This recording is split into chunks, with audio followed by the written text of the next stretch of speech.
Does talking about your money make you cringe? Are you tired of fighting about finances? Do you want to stop sabotaging your financial happiness? Then you are in the right place. Welcome to Breaking Money Silence, a podcast series aimed at helping all of us talk more openly about money. Your host, Kathleen Kingsbury, is doing what she does best. As a young girl, she was scolded for talking too much to her neighbors in class. After years of trying to be quiet, she discovered that speaking up about taboo topics is her strength. International speaker, author, and founder of KBK Wealth Connection, Kathleen understands money and our relationship with it. She is a wealth psychology expert who has helped thousands of advisors and clients communicate more effectively about money. Now, listen to Kathleen as she assists today's guest in busting their favorite money myth wide open.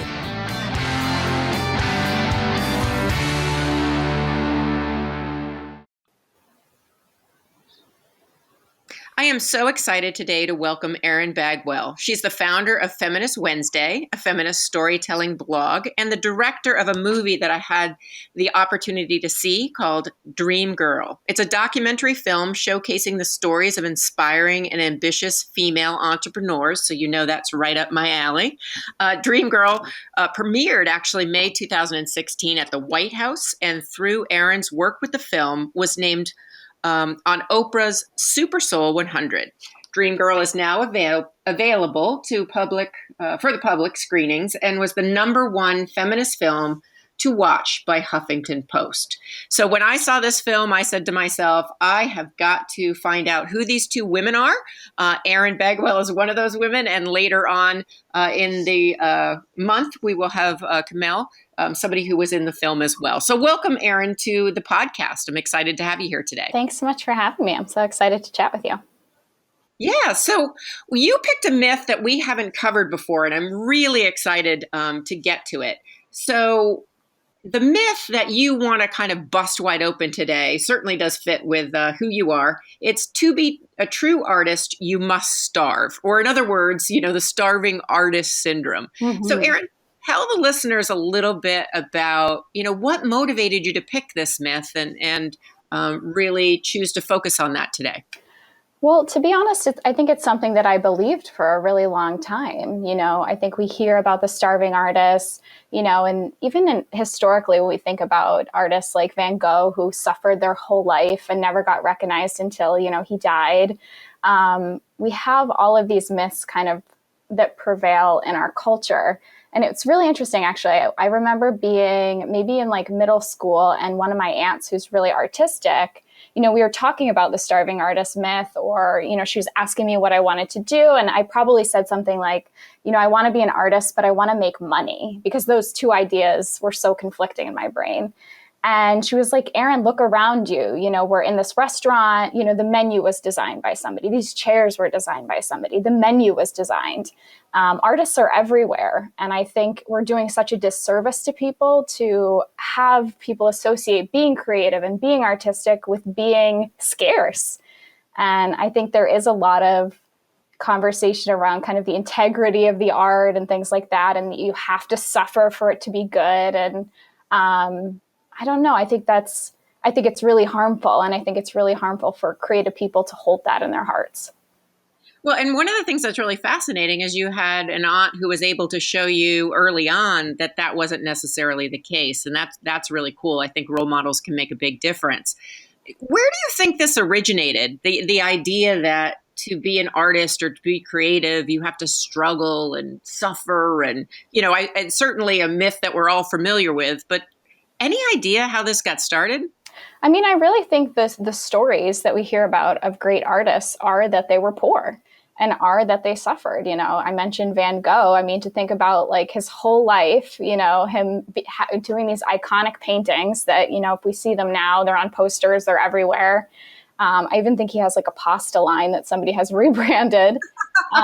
But he didn't sell a piece of art until he died. And I think when you learn those stories that these great masters never got recognized, I think it's half that's our history. And then I think it's half that, we don't value art and we don't value the craftsmanship in the same way that we value maybe being a doctor or a lawyer.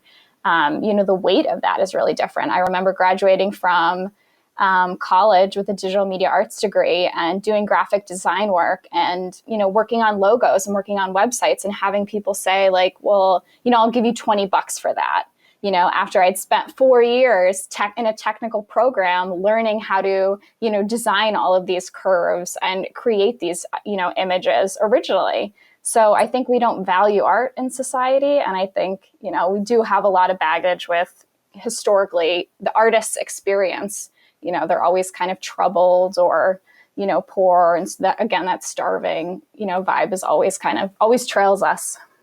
Yeah, it's a kind of it's a romanticizing, poverty, which is not very romantic if anybody's ever experienced it. And it's interesting because it's kind of like breaking money silence. The idea that we're not supposed to talk about money has such a long-standing history, and the idea that if you go into a certain profession, today we're talking about being an artist and being creative, that somehow that's valued less than being in finance or being in business. And it is unfortunate because, as somebody who writes books and can't draw a stick figure, I can tell you it's definitely a worthwhile thing to be able to create in a visual medium. But what's the upside before we talk about the downside for the artists or for people who are listening in that, have creative people in their lives? What do you think what do you think? Is there an upside to this idea that you have to be a starving artist? Is there anything in it for anybody? That's such an interesting way to flip it. And I think there is, I don't know, I kind of feel anchored to the idea of the myth of integrity is something that kind of comes up for me when I think of that myth, that the work almost should be a reward enough. And I know that that's something that artists struggle with, and people that I wrote an ebook called Creative Money to kind of dive into some of these artistic narratives that block us. And I think because what artists do comes from such a place of passion, it's really hard to put a monetary value on that. And I hear that, I think when we're producing from such a place of like the depths of our souls, it is really hard to, turn around and try to monetize it. It feels very disconnected. Yeah. So I understand kind of, I guess the upside might be that like, it doesn't need to fulfill you in that way. I think doing the art is, for me, such a rewarding part of the process. But I know the businesswoman in the back of my brain is going like, you deserve to be paid. You deserve, to have your value and your worth, be in a monetary way, and that's okay. So I don't know. Yeah, no, that is interesting. And so you said you wrote a book called Creative Money? I did. Yeah. It's a 70-page ebook. And it's all about, I worked on Dreamgirl for 2.5 years. I produced the documentary. I wrote, I directed, I edited, I did all the things. And then afterwards, it was like, oh, what do we do with it now? And now I had to step into this role as a salesperson and as a manager and as a distributor. And it felt so uncomfortable. And I really resented, this new role. And instead of kind of looking at it as a place of privilege to be able to connect with my audience, I really fought it for a long time. And I don't know, I think over trial and error and over connecting with my hosts and figuring out the language and making it work for me and my personality really opened me up to, okay, it's okay to talk about sales. It's okay to, not give discounts. I had to figure out the hard way, all of the, the right and the wrong way to do it. And this is kind of, the ebook is basically a gift I would give somebody who was going to embark on a sales process, because I wish that I knew, that it was okay to set boundaries. And I wish I knew it was okay to not be okay with some of the discomfort that it brings. I think I always kind of was shaming or punishing myself for not being able to just, be the salesperson. But I'm so connected to the work that you can't. It's really hard. Brene Brown talks a lot about kind of walking the line of discomfort when we go and create. Yeah, no, very interesting. And I certainly will make sure that anybody who wants to know more about that ebook can have that information when we post this particular podcast. So obviously there's a downside. And as you were talking about some of the discomfort and thinking about promoting your film, I'm wondering, what is the downside in your opinion? And also, do you think it's stronger for women than it is for men, or is it across gender? It's so funny. Whenever I have sales questions, I ask my girlfriends and I get their advice on pricing or how much they would charge for something. And then I always ask a straight white male. And 10 out of 10, he always doubles or triples my price. Wow. And it's so fascinating because it's such a different space. And also kind of the language we use to talk about money is so different. And so I've had to kind of balance what I feel comfortable with for our pricing, what's affordable for our audience. I would also say, I come from a space of producing a movie about women. A lot of people assume I'm a nonprofit. They don't understand why I would want to make money off of something that's supposed to be inspiring or empowering. So I also have a lot of people assign a lot of myths to me in what I do. And that's also quite a struggle to figure out the perception. And I think women specifically have a bit of a scarcity loop that happens because women's communities and networks, in my experience, don't make a lot of money. They don't raise a lot of money. They don't think about money in the same way that men's companies or nonprofits do. And so I think we're kind of just creating this loop of scarcity, which is pretty destructive when you're trying to make money. Absolutely. And, I can really identify being a paid professional speaker and also, a book writer, that there is a way in which when I am engaged in a negotiation with a company that is primarily men, or at least there's some men in the mix, the conversation about money isn't, are you going to get paid? It's more, what are you going to get paid? Whereas for women-only events, there's always a question of, oh, well, it would just be a nice thing for you to do because you're a woman. And I do think, and I feel very strongly, that what you're doing and what I'm doing is role modeling that, yes, of course, women deserve to get paid. And we don't need to, whether it's starve for our art or just starve because of our gender, that's really wrong. And so each time I'm uncomfortable and kind of have to say no, when maybe there's part of my little female brain that wants to say yes, because I want to be liked, that I just remind myself, you are role modeling to the women beside you and behind you that, we deserve an equal wage. Yeah, absolutely. It's tricky. It's definitely an ongoing conversation.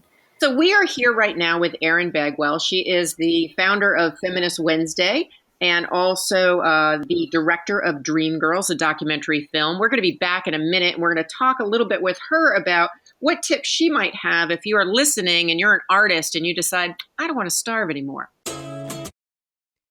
Did you know that 44% of Americans would rather talk about politics, religion, and death than personal finance? And there's a real cost to this money silence, to society, your family, and the next generation. Kathleen Burns Kingsbury's new book, Breaking Money Silence: How to Shatter Money Taboos, talk more openly about finances, and live a richer life, explores the history of the money talk taboo and offers readers practical tips and tools for engaging in healthy financial communication. Pick up your copy today. Breaking Money Silence is available on Amazon and bookstores everywhere.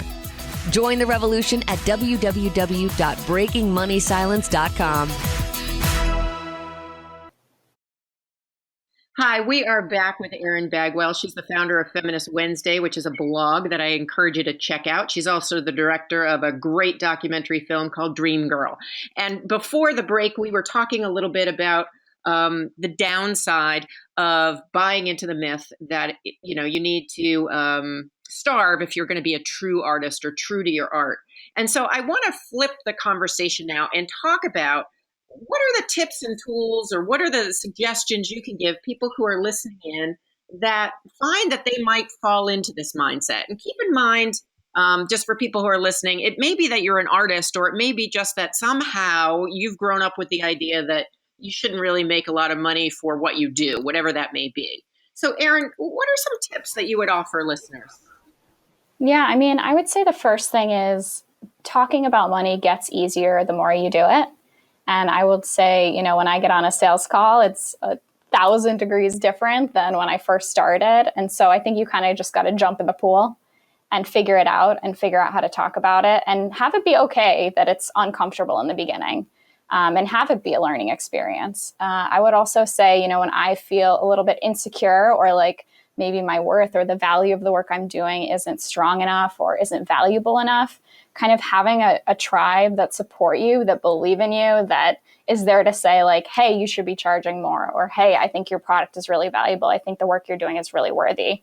I think who you surround yourself with during this process is very important, because you're in a very vulnerable state. So don't try to be a hero, so like get all of the empowerment, inspiration, kind of, you need to trick yourself into being the salesperson that you need to be. In Creative Money, I talk about creating your sales ego. So when I get on sales calls, I try to channel like a Miss Piggy Reese Witherspoon energy. That's like my combination of like more of my outgoing, extroverted side of my personality. And Miss Piggy doesn't give discounts. She doesn't work for free. She has a lot of strict guidelines and standards because she knows her worth. And so sometimes it's helpful too to like, what is your sales persona? Like, what do you need to channel or step into? I think we can kind of like create tools that work, for us individually. I love I love the Miss Piggy, because that is so true. She's such a diva in a fun way, and that's a fun way to kind of approach it. Sorry to interrupt you. I had to respond because I've never heard that before, and I love it. Oh, no. Yeah. I think in my brain, it's all about trying to make the process fun and interesting and creative. I mean, that's like the base of like where I find work. Even when I get sales emails now, like if I make a sale online, I get an image like Miss Piggy is on my hero image, just to kind of reinforce that. And then I would say something that was really life-changing for me in my business was creating and structuring time to do finances. So that means like every Thursday morning, I set aside an hour to 2 hours to go through my books, to set goals, to make sure I'm on track, to update like all my whiteboards, and diving into the discomfort, diving into the numbers, making sure you're figuring out your sales goals and like the money that you might need to save, because in my business, it's all seasonal. So, next month being March, my busiest month of the year.